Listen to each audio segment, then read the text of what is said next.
Good day to you. Welcome to today's show on gardening with wire. In this show, I am going to talk about transplanting eggplants. So over the past few days, I've been transplanting a couple of vegetables, and this time round it's the eggplants. You can see the seedlings in the cups, about 2 inches tall, and I'm ready to take them to their final ground where they'll grow up to become mature plants. They've spent close to 4 weeks in the nursery bed, and it's time for me now to shift them after preparing the garden. Just in case you didn't know what eggplants are, I did a trial earlier of eggplants, and this is one of the results. I just want to make sure we're on the same page as we go along in this particular video shooting. This is an eggplant. You've probably seen them in the market, you've bought them, you've eaten them. You know, this is a typical eggplant. It can be grown in your backyard very easily, without spraying, without using unnecessary chemicals, and you will enjoy nice adulterated food that will guarantee you great health, because lately we are swamped by lots of chemical infested foods. We need to watch out.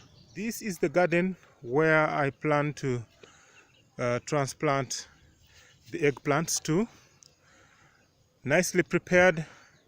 I've just given it another dig through this morning, taken out all the little weeds that were still in there, and dug the holes.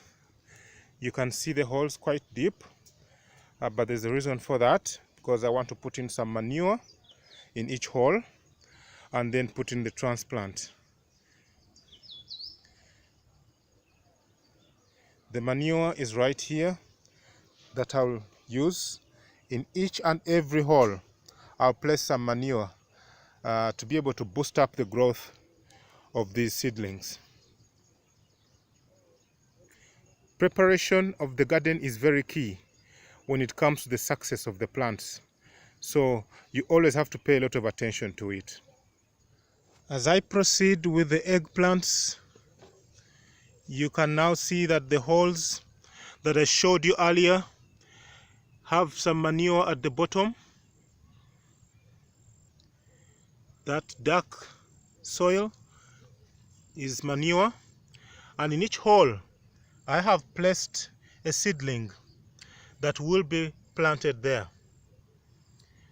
So I do that in order to make sure that I'm more organized as I handle this process, not to skip any hole, and to make sure that I have enough seedlings for all the holes that have been prepared.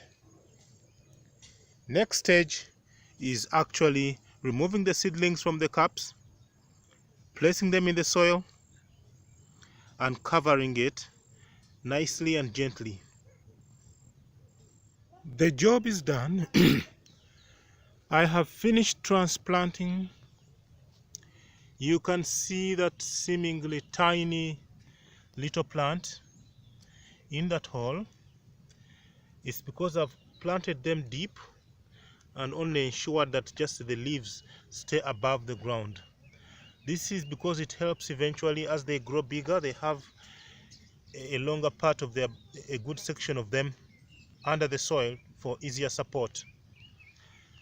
So by a stroke of luck, as I completed, it began drizzling, so I have to stop this video shortly to avoid water affecting my camera. Thank you for being attentive, and I hope you too can be able to utilize your backyard garden to produce some vegetables, healthy and organic.